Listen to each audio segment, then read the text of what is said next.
Similarly, in the same example, I would like to do the onKeyDown event.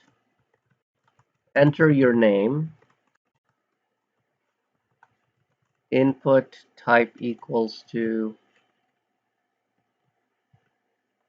text.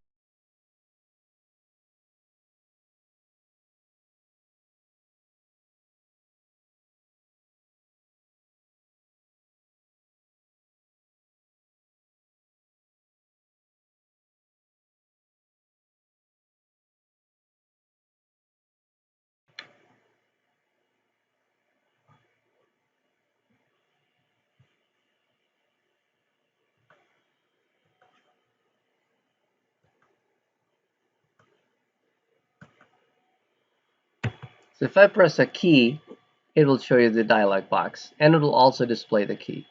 These kind of events are extremely useful if you're playing a game and you want to capture the keyboard events from the user and make decisions accordingly.